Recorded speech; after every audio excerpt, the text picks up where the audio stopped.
Hello folks, and welcome to Paddock Pass, your post-qualifying edition for the 2019 Mexican Grand Prix. Rain, once again, overnight between Friday and Saturday, just as there had been between Thursday and Friday. Left the Autodromo Hermanos Rodriguez quite slippery, actually, on Saturday morning during FP3. Not a lot of running until the last 15 minutes, meaning a lot of the drivers going into qualifying, not blind, but certainly uncertain, if that's such a thing.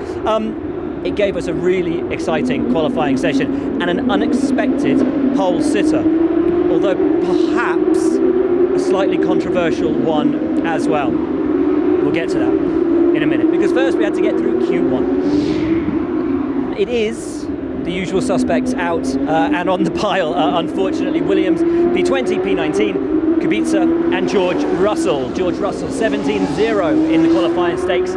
1.3 seconds ahead of his teammates in this session. Kubica, again, quite negative comments out of him after the session. Said that, he was where he expected to be, no surprise there, but that the balance in the car between free practice 3 and qualifying, he said he left the garage and immediately felt that the car had less grip and less downforce than it had in P3. He wasn't willing to expand on that, but it's a similar complaint that he had seemingly in Japan. George Russell, happier, said they overcool their car for most of the year, so here it's actually working out quite well for them. He sees tomorrow as his best opportunity at a good result for the remainder of the season, so he's actually feeling quite optimistic from P19, and he very nearly out-qualified the Haas of Romain Grosjean, who qualified in 18th. Actually, we're going to hear from Romain and we're going to hear from Kevin, because despite a miserable day in which they finished 17th and 18th, they kind of have big smiles on their faces, and you've got to give them a bit of kudos for at least putting a smile onto a pretty grim situation. Lance Stroll, P16. The weekend had been looking a lot better for Racing Point. It's not a track where they usually go well. They've been around sort of 11th, 12th, 13th, 14th for most of the weekend. Didn't work out for him though. He's down in P16. Similar to Kubica actually. Said that the car had shifted between P3 and Q1. Total lack of grip. Anyway, we're going to hear from the Haas drivers. Plucky attitude and putting on a happy face. It's what we expected, and yeah, I guess we'll just try and get out of it what we can tomorrow and just move on. Look forward to next year. Car looks horrible. I mean, genuinely horrible. Like understeering on turning, putting the power down, the back sliding around underneath you. You've got a massive smile on your face, but it can't be fun to drive. Don't be so hard on it. It's obviously we're P 17, 18. It's no surprise. It's not the best car to drive, but we all know that, and we know where we've gone wrong, and we all look forward to next year to come back and kick some ass. Well, that looked a bit of a handful. Oh, well, yeah. I think last night we made a fair bit of changes on the car, and in FP3 the car actually felt really good in terms of rear end, so we were lacking front end, and after the last one I said, you know what, if we can balance the front end, keep that rear end, we're gonna make it to Q2. I've got confidence on one lap pace, we can do this. So we rebalanced everything, we got into quali, I got to turn one and I was backwards, and I spun just on braking. I was like, okay, there's something wrong here, and I think my engineer was as lost as I was. The changes we've got to do from one session to another it's huge. It's not something you normally do. So we're gonna try to analyze everything, try to understand. But at the minute, there's something that we haven't quite got on top of. If it's that bad, is it worth pulling out a parc ferme and changing everything back again and making a pit lane start? I don't know. It's just quality. So first of all, we look at data and see if all the parts are as they should be, and what we can do better for tomorrow. But the minute it was tricky. Yeah. So that is the bottom 5 on the grid. Kubica 20th, Russell 19th, Grosjean 18th, Magnussen 17th, Lance Stroll 16th, which took us through into the all-important and always competitive Q2. Now, in the battle for 5th place in the Constructors' Championship after the disqualification of Renault last time out in Japan, it's all to play for between Renault, between Racing Point, and crucially, between Toro Rosso. So watching them battle tooth and nail over those last tenths of a second to get through to Q3 was great, absolutely fascinating. Alfa Romeo just really haven't had the pace this weekend. Giovinazzi finished in P15, said the pace wasn't there, but unfortunately he also made a mistake going into the stadium section at the end of his lap. Raikkonen really tough on tyres, he said today, but in qualifying will be the same in the race. Not really looking forward to it at all. P13, Daniel Ricciardo, we're going to talk to him. He was out-qualified by his teammate Nico Hülkenberg, who finished in 12th. Said the team did a great job. That's because this morning there was an issue on both cars, which meant they did practically no running in free practice 3. P11, Sergio Perez, happy with his qualifying, mainly because, number one, he's out-qualified both of the Renaults. Number two, high as he can be without having to run on the Q2 tyre. So he has that choice of strategy going into the race tomorrow. So under the circumstances, he's pretty happy and says it's possible to race from there and on a track, which we said with Lance Stroll, they don't usually excel on. It's been a good day for Sergio Perez. Daniel Ricciardo then, P13, actually a really good interview with Daniel. He was furious, really, really furious. And this is a guy who, 12 months ago had taken pole position here with one of the laps of his career. Today, he was so angry. He walked off behind the back there and had to go and compose himself for a good sort of 5 minutes before he got back and, found the time and the headspace to talk to everybody. And you'll see and you'll hear why. Not a happy day, really, but a great job from the team after what must have been a very difficult FP3. Yeah, that's. I think that's where a lot of my rage came from. Actually, after the lap, I wanted to do better. I wanted to do more. I think the team did an awesome job to, again, try to get ourselves out of a situation. I don't think it's something we asked for again, but it just unfortunately it's how it's been going lately. But I don't want to say poor us. It is what it is. But yeah, all the boys, they had a late night last night and this morning, getting both cars ready for quali. I just wish I could have done more, and I think that's the frustration. I wish I could be the hero today and bring everyone up. So when I say I wish, I also believe I can. That's I think where the rage comes from in myself. I know it wasn't easy, and already yesterday we struggled. So missing track this morning hurt us. But then again, I probably sometimes expect too much for myself. But there is a part of me which does believe I can do it. So that's where I just, that's where it comes from. How fine's the line between... And I hate losing. Naturally. But how fine is that line between getting everything out of it, everything, and overdriving it? That's, I experienced that in, I think, the first run in Q2, I think it was. I think it was the first run where, Q1 I felt just kind of smooth and easy, and then Q2 it was, all right, let's go now, and it was messy and all over the place. So it's certainly it's not easy at the moment to find the limit with the car as well, but yes, we got a lot to improve, but again, I just expect me to be able to figure it out a bit quicker than others. So and it's not pointing my finger at anyone else, it's just that desire and as I said, that kind of belief I have in myself. So frustrating when I can't do it, but fortunately, once my blood comes back down, I'll analyze it and definitely do better, understand how I can do better, be better. So those were your drivers from, or I should say, out in Q2. Giovinazzi P15, Raikkonen P14, then Daniel Ricciardo, Nico Hülkenberg in P11, Sergio Perez, which took us through to Q3. Q3, fascinatingly then, both Toro Rossos, both McLarens through to Q3, and it was great. Toro Rosso had been looking quick all the way through the weekend, so had McLaren, but crucially, to get them through into Q3, they'd had to use the soft tyre, meaning that they will start the race on that softer compound rubber. Pierre Gasly qualified 10th, and to be completely honest with you, it's amazing he didn't qualify 20th. It's amazing he even turned up to work today. There is a stomach complaint, stomach bug, Montezuma's revenge, call it what you will, not entirely sure, but apparently it's afflicted over 150 people in the paddock, various team members being sent back to their hotels. Not fun for any of them, and Gasly is one of those drivers. He turned up looking absolutely like hell. I mean, ashen-faced and just glazed eyes, and to drive a Formula 1 car in those conditions, Helmut Marko, a man of no nonsense, said that if Gasly was really that ill, he'd stick him in a diaper and put him in the car and send him out to qualify. It looks like that's what he did. Poor sausage. Danny Kvyat, P9. The midfield fight is on. They are ahead of both Racing Points. They are ahead of both Renaults, and that in that fight for 5th place in the championship could be crucial going into the race tomorrow. But as we said, they start on the soft tyre. Next up, the McLarens. P8 for Lando Norris, great pace, super happy. P7, Carlos Sainz, a phenomenal run. We're going to hear from him. Actually, let's hear from him now. We'll split this in half to go and do it a bit differently. Let's hear from him now. Really happy with his run. Really happy with his day, because as you're about to hear, as he says, for the first time this year, McLaren acting and thinking like a big team. A big smile today, because for the first time in the whole season we started to think a bit more like a big team. We tried to went through Q2 on a medium tire, and we were very close despite a lock-up in the last sector traffic. We nearly made it through on a medium, which would have gave us a huge advantage for tomorrow. It's a consequence of making the right things and the right decisions over the whole weekend.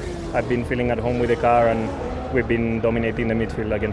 Is that the only downside to today then? The fact that you've got to start on that horrible soft? Yeah, on that horrible soft. But, even I'm not disappointed because we tried, and we haven't tried that in ages. So it feels good to at least start to think a bit better, a bit higher, with higher expectations through qualifying. And I'm very proud of that for the team. So that's your Toro Rossos, that's your McLarens. They then followed that fight between the top 3 teams for the top 6 places. And it wasn't what anybody expected. P6, Valtteri Bottas, crashed at the final corner. Going to talk more about that in a minute. P5, Alex Albon. And we're going to hear from him, because there was actually a really nice exchange between him and Lando Norris, following on from Japan. We've actually pretty much only split this bit up so that we can hear that bit as well, because it was really nice. P4 for Lewis Hamilton. So the Mercedes not on the front row, not on the top 3 section today. Hamilton wants to win, that's all he's thinking about. His ambition, though, remains the podium. He has to be on the podium to wrap up that 6th championship and hope the results go his way. And with Bottas's crash in that final corner, there's every chance that things have started to swing in his direction. Bottas went in, front left, rear snapped, rear left smashed in and drove him then into the barrier. Is the damage enough to necessitate a gearbox change? Is it enough to necessitate a pit lane start? If it is, and Hamilton finishes on the podium, he could wrap up his 6th title tomorrow. Let's hear though from Alex Albon. Great stuff from him. And you know what, let's hear from Lewis Hamilton as well. Why not? He could wrap up his 6th title tomorrow. With a teammate on pole, is it easy to beat yourself up? It is. Should have got a penalty. He's changed his tune now, hasn't he? I know. I saw this. I was like, hang on a minute. Lando's going back on his words. Oh, do you want to know my verdict? Maybe not here. You agree with you should have got a penalty? No. So this is what happened, right? Okay. Yes. So you're braking early, brake issues. Yeah. I don't know why are we talking about this. Did you know I had brake issues? This is qualifying. No, but you were braking early. So anyway, I go on the inside. I do the move. Why are we talking about this? I was doing the move, okay. And then I was like, I was coming in, but honestly, I wasn't going to overshoot. And I see you turn in, and I was like, if I kind of hold the brake, it's just going to be like a T-bone. So I released the brake. I released the brake and level it on you, and then cut the track. And he still. I sent him a video because of Prost and Senna on Instagram. I was like, it's like the same crash. So you kind of used him as a brake, but only in order to save him. Exactly. It was actually to avoid the crash that I released the brake and cut the corner to not kind of hit him. And anyway, qualifying. Yes. Yeah, obviously not ideal. I would have liked to have been a bit higher up. I think Max proved the car was better than P5. So, mixed, because I think obviously after missing FP2 and then running a wet FP3, I really had FP1 to learn the track, and obviously coming into qualifying wasn't going to be easy, but wanted more. You just need one of those China weekends now tomorrow, don't you? Yeah, but I'm not starting from the pit lane. Exactly. So you've already got the advantage. Yeah. We'll see. Lewis, on a day when Ferrari and Red Bull clearly seem to have an advantage, happy to outqualify at least one of them. Who? A Ferrari? Red Bull and Ferrari. Well, you've got to qualify to Red Bull. I'll qualify to Red Bull. Yeah. I mean, I was trying to out-qualify one of the Ferraris, and I was 2.5 tenths up, and then it didn't all come together. But still, I enjoyed it. I enjoyed the challenge and the battle. Luckily, I'm happy Valtteri's okay. And now I just got to try and see what we can do tomorrow. I don't know why we're not really ever particularly good here, but we've made some changes. They believe it's going to happen for you tomorrow. I mean, with Valtteri's crash, there's every chance it could. Is the podium the sight for you, or is beating Ferrari more important to you at the moment? I have no thoughts of the championship. I'm really trying to think of how can I win this race, and I think inevitably by doing the job, it adds to it. It builds one more step on the ladder. So I think tomorrow, our long runs have struggled here. Yesterday was not very good. We had a good pace, but tyres died within half the length of the Ferraris. So we made changes, and hopefully it'll be better tomorrow. The Red Bull, I think, will be gone. They're always the quickest here each year, and I don't know really exactly why, but they've got a great chassis. So I think, and obviously Max is one of his favourite tracks, I guess. So we'll, podium is the goal tomorrow, but obviously I'm trying to win. But I've got to try and move forward. Which brings us then to our top 3, and it's not a Ferrari on pole. And you would have been quite a brave man to have put money on a Red Bull for pole at the start of the weekend, because they didn't even think that they had it in them. But Max Verstappen put in a blistering lap, actually put in 2 blistering laps, but it's the second lap that could land him in hot water, because he already had the pole, already had the provisional pole when Valtteri crashed at the final corner. The Ferraris hadn't finished their lap. They lifted. They didn't improve their times. Max, however, as you're about to hear, admits, I did not lift through that final corner. Yellow flags are out.